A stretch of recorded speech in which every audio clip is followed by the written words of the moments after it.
जय मसीह की। प्रभु आपको आशीष दे।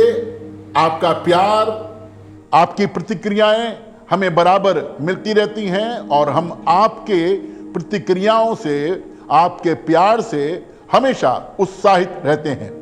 आज एक बार फिर मत्ती 5 अध्याय और उसका 10 पद आपके सामने है, जहां इस प्रकार से लिखा हुआ है, धन्य है वे जो धार्मिकता के लिए सताए जाते हैं, क्योंकि स्वर्ग का राज्य उन्हीं का है। धार्मिकता के लिए सताया जाना और स्वर्ग का राज्य, इन बातों की चर्चा हम कर रहे हैं। जब स्वर्ग के राज की चर्चा की जाती है, परमेश्वर के राज की चर्चा की जाती है, तो जमाने में बड़ा अच्छी तरह से इसको एक्सप्लेन किया जा रहा है। सुख सुविधाएं बताई जा रही हैं, ये सुख मिलेगा, ये सुविधा मिलेगी और आपका जीवन ऐसा हो जाएगा, आपके जीवन में कोई समस्याएं नहीं आएंगी। ये सब भी संसार में बताया जा रहा है, लेकिन बाइबल जो बता रही है वो धार्मिकता के लिए सताया जाना बता रही है। जब सताए जाएंगे तो राज्य पाएंगे। बगैर सताए हमें राज्य हासिल होने वाला नहीं है, और खास तौर से वो राज्य जिसकी चर्चा परमेश्वर के राज्य के रूप में, जिसकी चर्चा स्वर्ग के राज के रूप में बाइबल में की गई है। आज की शुरुआत एक आयत से करना मांगते हैं, और वो प्रकाशित वाक्य उसका 2 अध्याय और उसके 10 पद से इस प्रकार से की गई है। मैं रिक्वेस्ट करूंगा भाई अभिजीत घोष से कि मेहरबानी से पढ़ने में हमारी सहायता करें। जो दुख तुझको झेलने होंगे, लिखा है जो दुख तुझको झेलने होंगे उनसे मत डर। भाई देखिए, बात झेलने की कही जा रही है, और झेलना उसे कहते हैं जिसके लिए आप तैयार ना हो और एकदम से आप पर आ पड़े और फिर आपको उसे झेलना पड़ता है। मान ना मान, मैं तेरा मेहमान, बिल्कुल इसी तरह से ये वाले दुख भी आ जाते हैं जिसकी आपने कल्पना भी नहीं की होगी। यहां लिखा है जो दुख तुझको झेलने होंगे उनसे मत डर, क्योंकि देखो शैतान तुम में से कुछ को जेल खाने में डालने पर है, ताकि तुम परखे जाओ और तुम्हें 10 दिन तक क्लेश उठाना होगा। बाइबल में जहां कहीं अंक 10 आया है, अंक शास्त्र के हिसाब से 10 का मतलब होता है परखा जाना, आजमाना। 10 दिन तक तुम परखे जाओगे, हाँ, प्राण देने तक, और लिखा है प्राण देने तक विश्वासी रहे, यानी विश्वास योग्य रहे, तो मैं तुझे जीवन का मुकुट दूंगा। प्रकाशित वाक्य की पुस्तक में अगर मुकुट का जिक्र हो रहा है, अगर ताज का जिक्र हो रहा है, तो प्रकाशित वाक्य की पुस्तक में राज्य का जिक्र भी हो रहा है। राज्य पाने वालों को ये मुकुट दिए जाएंगे, ये ताज दिया जाएगा, लेकिन इससे पहले बहुत कुछ झेलने की आवश्यकता है। और झेलने के लिए हमें अपने आप को तैयार करने की आवश्यकता है। हम पहले से तैयार होते हैं तो अचानक जब कोई चीज हम पर आती है तो हम घबरा नहीं जाते, हम विस्मित नहीं हो जाते, क्योंकि हमें मालूम है ये चीजें आनी हैं। परमेश्वर का वचन हमें बार बार बता रहा है। तो करना क्या है? तो पौलुस प्रेरित इस बात को बड़ी अच्छी तरह से एक्सप्लेन कर रहे हैं, और वो मिलेगा आपको 1 कुरिन्थियों 9 अध्याय उसके 25 पद में बताया गया है। हर एक पहलवान, लिखा है हर एक पहलवान सब प्रकार का संयम करता है। पहलवान है, ताकत है, डोले शोले बनाता है, लेकिन इन सब के लिए वो सब प्रकार का संयम करता है। संयम का मतलब होता है परहेज, कुछ चीजों से अपने आप को अलग रखता है, क्योंकि उसे मालूम है अगर कुछ चीजों का वो सेवन करेगा तो जो सेहत वो बना रहा है वो नहीं बन पाएगी, वो बीमार हो सकता है।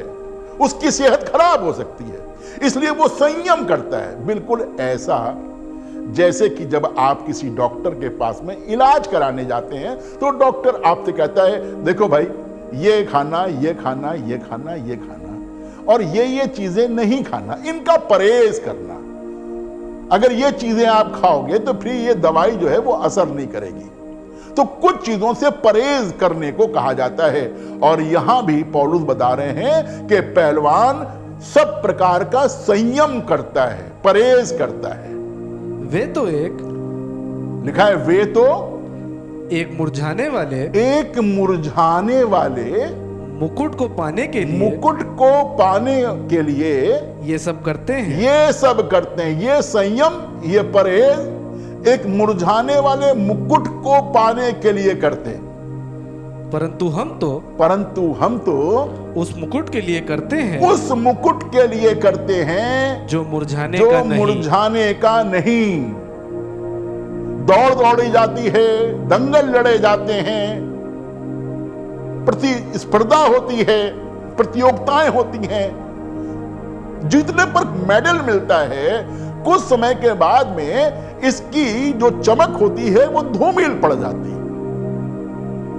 उस जमाने में लोगों को जो ताज दिए जाते थे, खास तौर से यूनानी सभ्यता में जब खेल खेले जाते थे और ताज मिला करते थे, तो वो फूलों के ताज हुआ करते थे, नेचुरल ताज हुआ करते थे, लताओं से ताज बनाए जाते थे, जो कुछ समय तो शोभा बढ़ाते थे लेकिन कुछ समय के बाद में वो मुरझा जाते थे। लेकिन फिर भी लोग बड़े संयम के साथ में काम करते थे, बड़े संयम के साथ में वो दौड़ते थे, दंगल करते थे, ताकि ताज मिल जाए, वो वाला ताज जो मुरझा जाएगा। लेकिन यहां पर पौलुस एक ऐसे ताज के लिए हमें परिश्रम करने को कह रहे हैं, हमें दुख उठाने को कह रहे हैं, हमें परहेज करने को कह रहे हैं, हमें सब प्रकार का संयम बरतने के लिए कह रहे हैं, जो मुरझाने का नहीं है, अनंत काल का ताज है, जिसकी चमक हमेशा हमेशा बनी रहती है। संयम के लिए एक उदाहरण आपके सामने रखना मांगता हूं, और वो डैनियल की पुस्तक में है कि डैनियल, शद्रक, मेशरक, अबेदनगो बाकी इस्राएली पुरुषों के साथ भी बंधुआई में आ गए थे। बाबुल का राजा इन्हें बंधुआ करके ले आया था। उसमें डैनियल, शद्रक, मेशरक, अबेदनगो ये बड़े हैंडसम थे।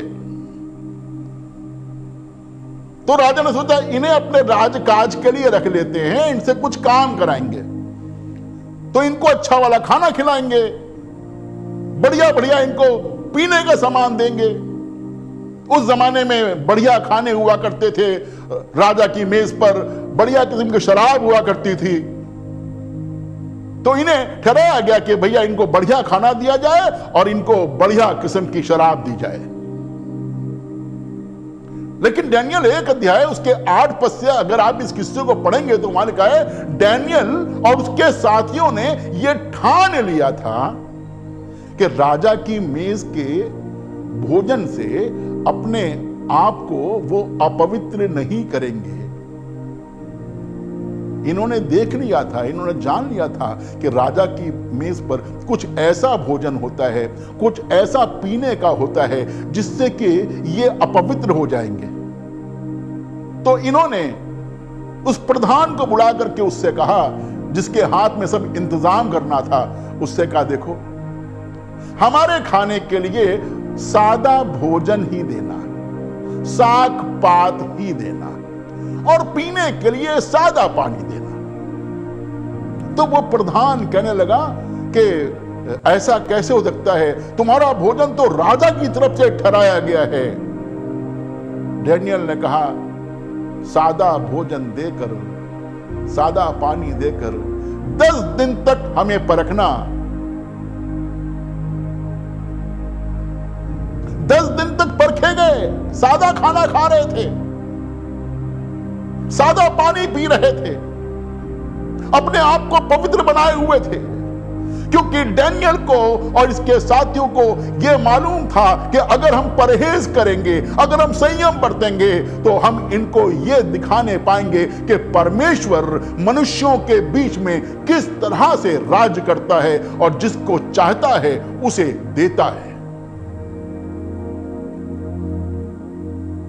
ऐसा ही संयम मुझे और आपको बरतना है। लिखा है 10 दिन के बाद इनके चेहरे बढ़िया खाना खाने वालों से कहीं अधिक चमकदार दिखाई पड़े।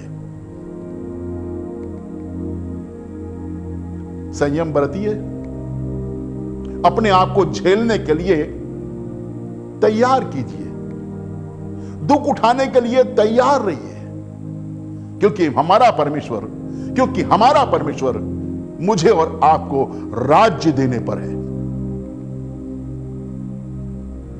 एक आयत में से और सीखेंगे और वो मिलेगा 2 तिमोथी और उसका 4 अध्याय और 6 से 8 पद तक पढ़ेंगे। क्योंकि अब मैं, पौलुस प्रेरित कह रहे हैं, क्योंकि अब मैं अर्थ के समान उंडेला जाता हूं, जैसे कि तेल उंडेला जाता है, जैसे कि पानी उंडेला जाता है। देखो मैं अब अर्घ की नाई उंडेला जाता हूं और मेरे कूच का समय आ पहुंचा और है। मेरा समय आ गया है, मेरा समय पूरा हो रहा है, मेरे कूच का समय आ पहुंचा है। मैं अच्छी कुश्ती लड़ चुका हूं। क्या लगा? मैं अच्छी कुश्ती लड़ चुका हूं। आपको भी लड़ना है। कैसी कुश्ती लड़ेंगे? अच्छी कुश्ती, है ना? मजबूरी मत लड़िए, तैयार कीजिए अपने आप को अच्छी कुश्ती लड़ने के लिए। वो कह रहा है मैं अच्छी कुश्ती लड़ चुका हूं, मैंने अपनी दौड़ पूरी कर ली मैंने है। अपनी दौड़ पूरी की है, आधे में रुक नहीं गया हूं, मैंने अपनी दौड़ पूरी की है। जो दौड़ आपके सामने रखी हुई है, आपको उस दौड़ को पूरा करना है। आपने यीशु मसीह पर विश्वास किया है, उसके बलिदान पर विश्वास किया है, उसके नाम पर विश्वास किया है, तो दौड़ को पूरी करिए, आधे में रुक ना जाइएगा। मैंने अपनी दौड़ पूरी की है, मैंने विश्वास की रखवाली की मैंने है। विश्वास की रखवाली की है। आपको भी अपने विश्वास की रखवाली करना है, अच्छी कुश्ती लड़ना है, दौड़ पूरी करनी है और अपने विश्वास की रखवाली करना है। इसका मतलब कोई दौड़ बीच में हमारी रोक सकता है, कोई हमारी कुश्ती को बीच में रोक सकता है, कोई हमारे विश्वास को हमसे छीन सकता है। तो अच्छी कुश्ती, पूरी दौड़ और विश्वास की रखवाली, यह हमारे लिए बहुत जरूरी है, इसे हमें करना है। आगे पढ़ें। भविष्य में मेरे लिए, वो कह रहा है, जब वो कह रहा है मैंने ये सब किया है, तो भविष्य में मेरे लिए धर्म का वो मुकुट रखा हुआ धर्म है, का वो मुकुट रखा हुआ है, जिसे प्रभु जो धर्मी और न्यायी है, जो धर्मी और न्यायी है, मुझे उस दिन देगा, और मुझे ही नहीं। इसका मतलब मुकुट एक नहीं है, मुकुट अनेक है, ताज एक नहीं है, ताज अनेक है। ऐसा नहीं कि पौलुस ने दौड़ पूरी कर ली, ताज ले लिया और किनारे हो गया, अब किसी के लिए ताज बचा नहीं। मुकुट अनेक है। वो कह रहा केवल मुझे ही नहीं, वरन उन सबको भी जो उसके प्रकट होने को प्रिय जानते हैं, हम सब के लिए ताज है, हम सब के लिए राज है। अपनी आशा के लंगर को दृढ़ता के साथ में थाम के रखिए। ये मेरा ताज और ये परमेश्वर का राज कोई मुझसे छीनने ना पाए। याकूब 1 अध्याय उसका 12 पद पढ़ेंगे, जहां पर ऐसे लिखा है, धन्य है वो मनुष्य, लिखा है धन्य है वो मनुष्य, धन्य है वो मनुष्य जो परीक्षा में स्थिर रहता है, जो परीक्षा में स्थिर रहता है। इसके मतलब परीक्षा तो होगी,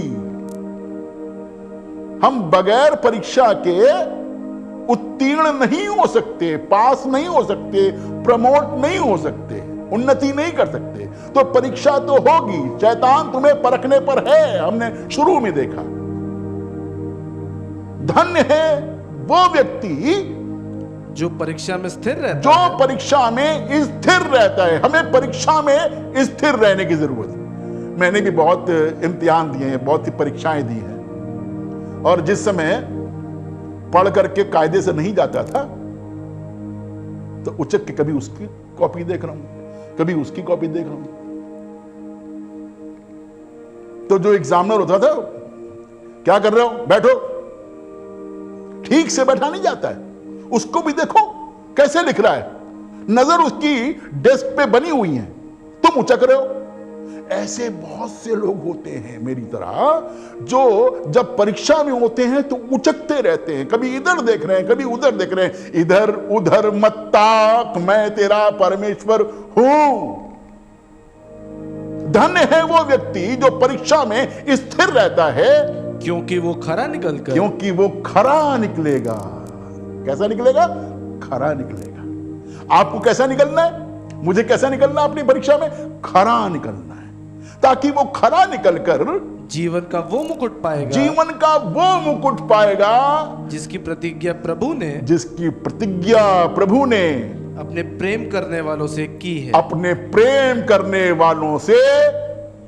है। एग्जामिनेशन से भागिए नहीं, परीक्षा से भागिए नहीं, परीक्षा के लिए पूरी तैयारी कीजिए। स्थिर वो रहता है जिसने परीक्षा के लिए पूरी तैयारी की है। उसे उचकने की, उसे इधर उधर ताकने की जरूरत नहीं है, क्योंकि उसने तैयारी की है, इसलिए वो स्थिर है। फिर प्रकाशित वाक्य में 20 अध्याय और उसके 4 पद से मैं पढ़वाना मांगता हूं आपको, सुनिए। फिर मैंने सिंहासन देखे, और उन पर लोग बैठ गए, और उनको न्याय करने का अधिकार दिया गया। बहुत से सिंहासन हैं, लोग आके बैठे हैं और उन्हें न्याय करने का अधिकार दिया गया है। फिर मैंने उनकी आत्माओं को भी देखा, जिनके सिर यीशु की गवाही देने और परमेश्वर के वचन के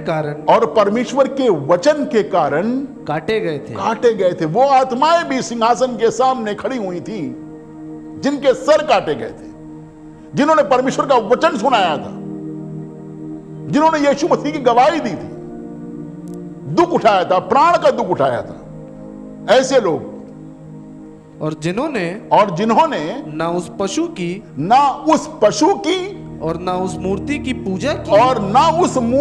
पूजा की, और ना उसकी छाप अपने माथे और अपने हाथों पर ली, उसकी छाप अपने माथे पे ली और ना उसकी छाप अपने हाथ पे ली। ना उस पशु, ना उस दुष्ट, ना उस शैतान के विचारों को अपने दिमाग में आने दिया, और ना उसके कामों को अपने हाथों से होने दिया। अपने हाथों को भी स्वच्छ रखा इन्होंने, अपने मस्तिष्क को भी पवित्र रखा इन्होंने, क्योंकि इन्होंने संयम किया था। किसी प्रलोभन में नहीं आए, किसी लालच में नहीं आए, प्राण देने तक वफादार रहे। क्योंकि प्राण देने तक वफादार रहे, इसलिए आगे पढ़ें। वे जीवित होकर, लिखा है, वे जीवित होकर मसीह के साथ 1000 वर्ष तक राज्य करते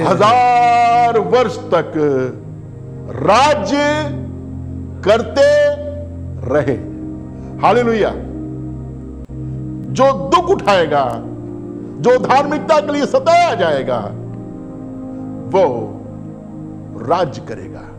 धन्य है वे जो धार्मिकता के लिए सताए जाते हैं, क्योंकि परमेश्वर का राज्य उन्हीं का है। जब मेरा यीशु मसीह क्रूस पर लटका हुआ था, तन पे कपड़े भी नहीं थे, सर पर उसके राजाओं का ताज भी नहीं था, ताज कांटों का था, लहू बह रहा था, शरीर छलनी हो गया था, जगह जगह से खून बह रहा था। ऐसे समय पर क्रूस पर लटका हुआ एक चोर यीशु से विनती कर रहा है, ऐ यीशु, जब तू अपने राज्य में आए